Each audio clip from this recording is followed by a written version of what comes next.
Hello everyone, welcome back to my channel.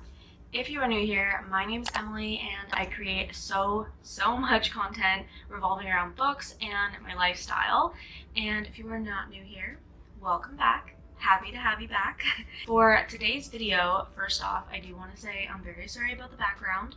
I have a bunch of Christmas stuff that I need to put in storage. So besides the point, today's video is actually going to be about the top 22 books that I am most excited to read in 2022. And I also want to talk about a new challenge that I found that I'm really excited to hopefully achieve this year.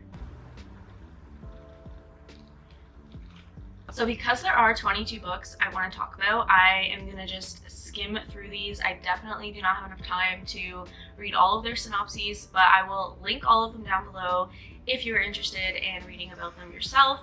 A lot of these books may be well known, but some of them might intrigue you that you've never heard of. So definitely go check out the description for my socials and all of the links to every book. Let's just get started. I'm going to do it in sections based on genre, just so it's a little bit easier for you guys to navigate depending on what genres you like.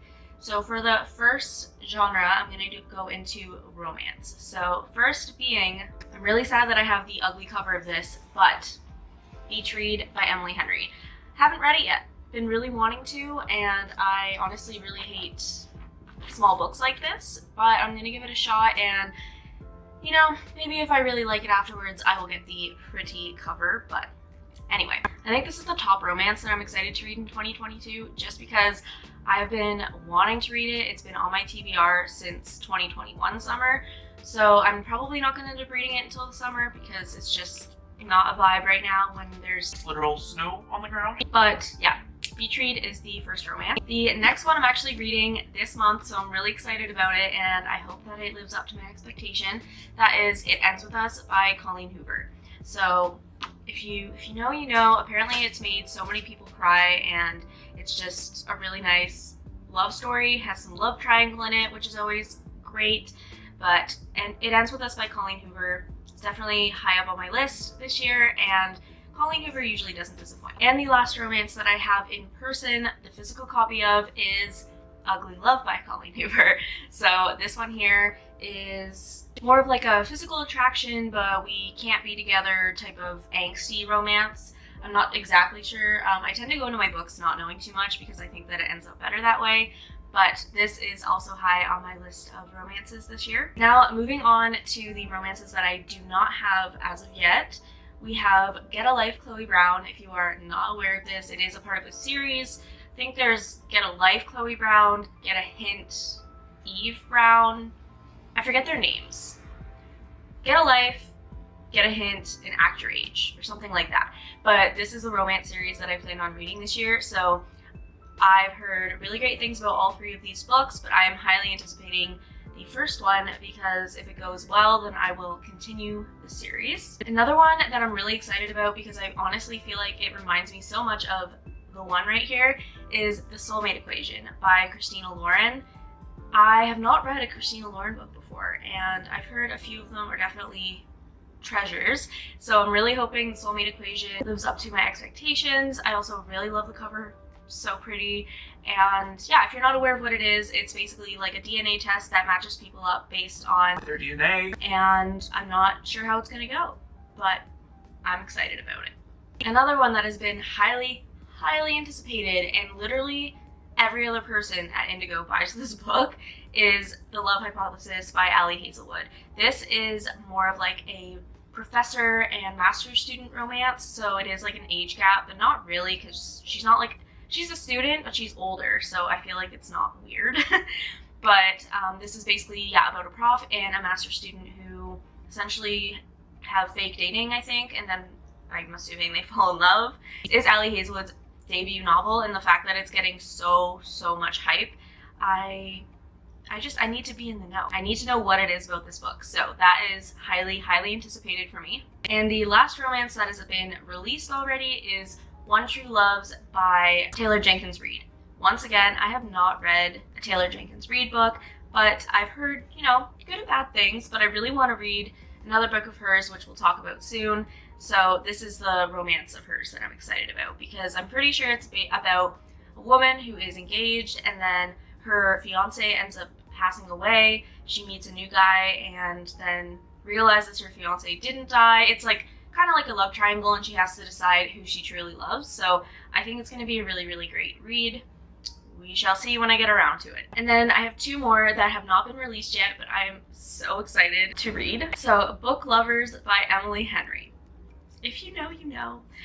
The cover alone is so cute, and I am such a fan of books that have to do with people who love reading or people who work at bookstores, things like that. It's just such a cozy vibe, and I love that both of these characters are like in the publishing industry. So that would be my first romance that has not been released, but will be released, I believe, in maybe May? I think it's May. And the other one that has not been released yet that I'm so excited about is Set on You by Amy Lee. This is her debut novel, and I have never seen anything like this. Like, it is a romance about a curvy influencer who goes to the gym, and she meets like her nemesis, but they have like an instant attraction as well at the gym. And so it's kind of like a weightlifting romance, which is just out of this world so cool because I love working out and weightlifting.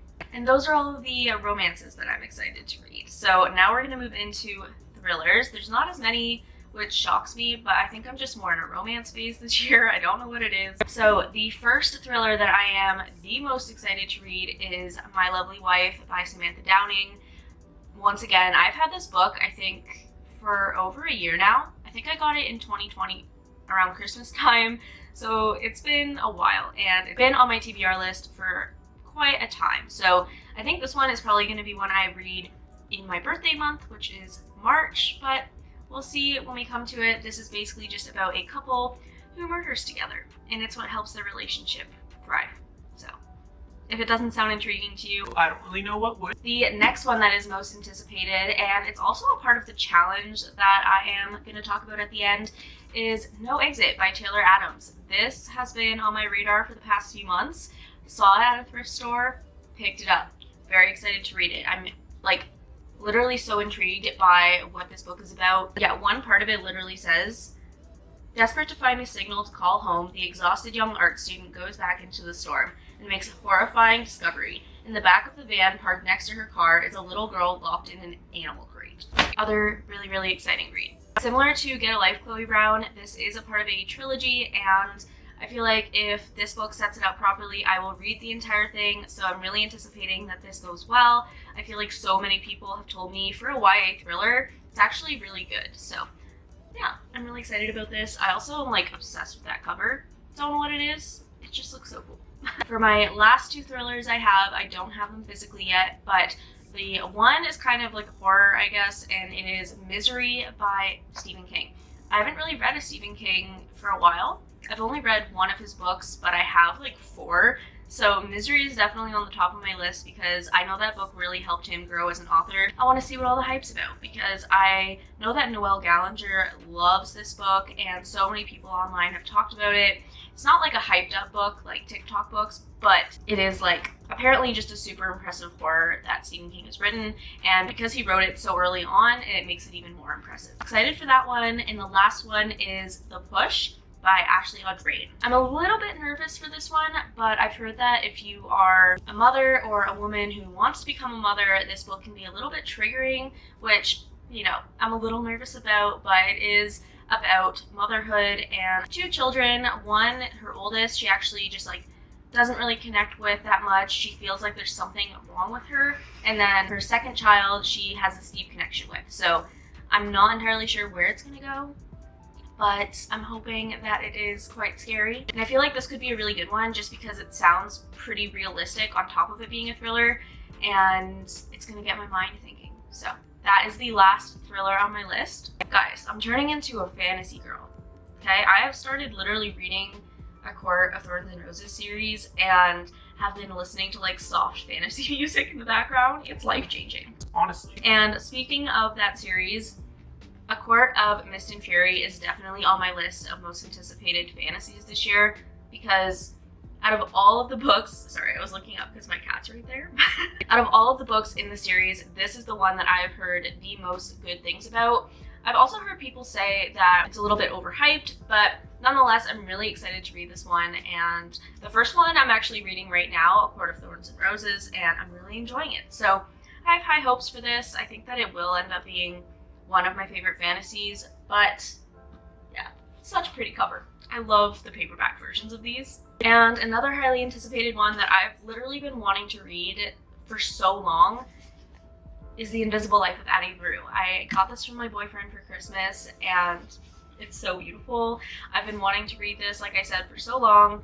This I actually wrote a blog post about, saying that I'm kind of also nervous about this book, that I might hate it. I understand the symbolism of this book being such a slow burn.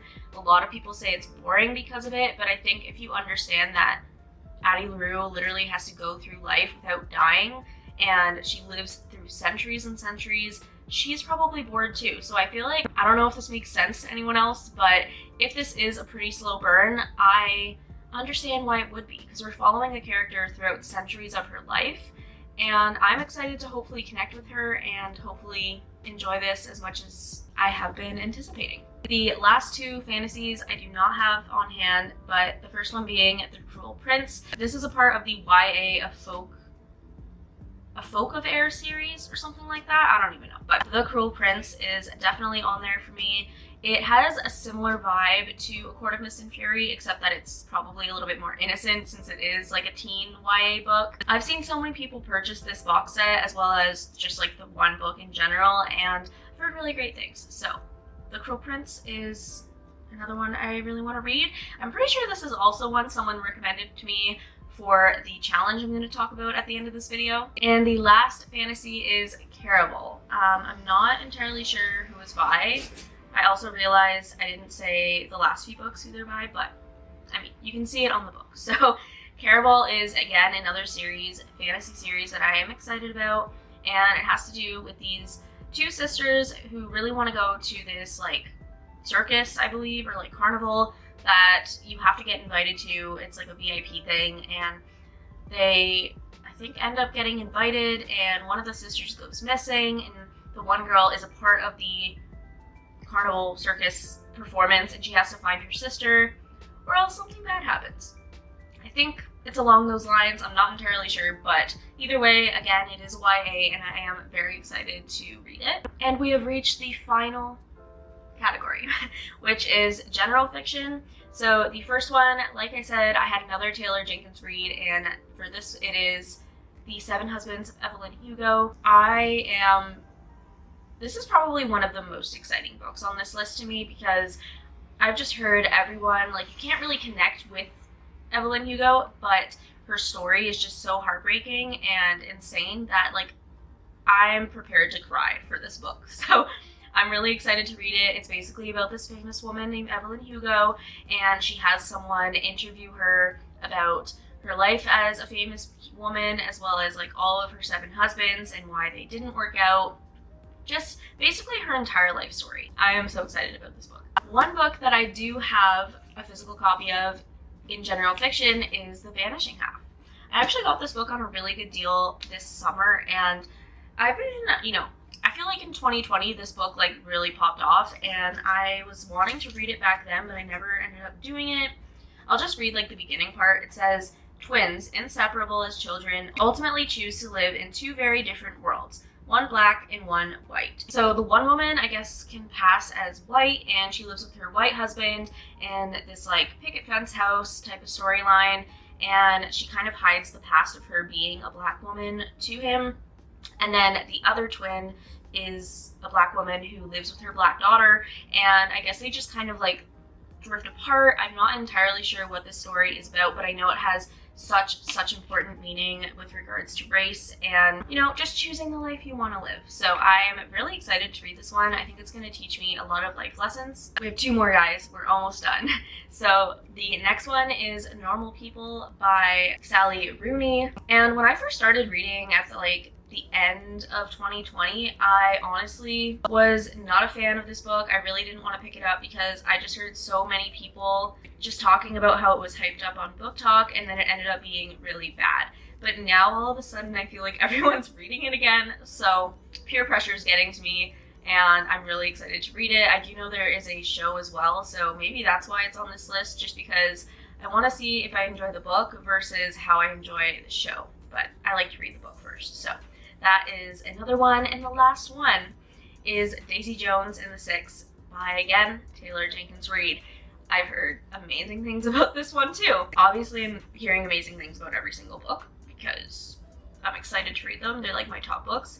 But this one basically follows a band called Daisy Jones and the Six, and it's basically like an interview style. Like, I've been told that it's literally all dialogue, and I've never read a book like that. So I'm really excited, and I think this one is similar to The Seven Husbands of Evelyn Hugo, where you kind of just like get to know the bandmates and everything they've gone through, where they're at now, stuff like that. So definitely a different book from what I'm used to, but nonetheless, I think it's going to be a good one. I already know I'm going to pick up so many more books and share all of my thoughts with you guys. But I'm just going to announce in this video, I think, that I am doing another challenge where I have chosen 12 friends of mine on my Bookstagram and in real life to recommend me one book of their choice, and I am going to read 12 books that people really enjoyed and give you guys my honest thoughts. So I'm just going to list them off really quick. I'm not going to talk about them. So I will put the little template here. If you want to screenshot it, you guys can actually do this challenge with me if you want.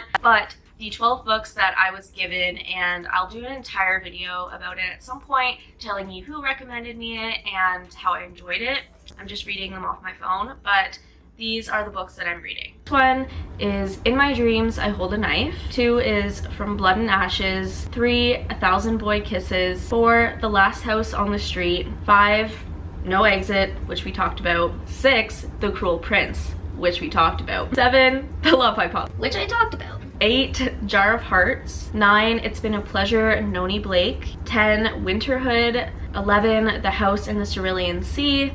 And 12, Love in Other Words. So those are the 12 books that I'm hopefully going to be reading throughout the year that you guys recommended to me, and I'm so grateful that you guys recommended me such great books. I've read the synopses and I think that they're all going to be really great, but once again, we will see. That is everything for this video. I hope you guys enjoyed, and like I said, if you ended up being interested in any of these books, I will link them all down below for you guys so you can either purchase them or read about them before you purchase them, and we can read them together. I really hope you guys enjoyed this video. Don't forget to subscribe if you haven't already.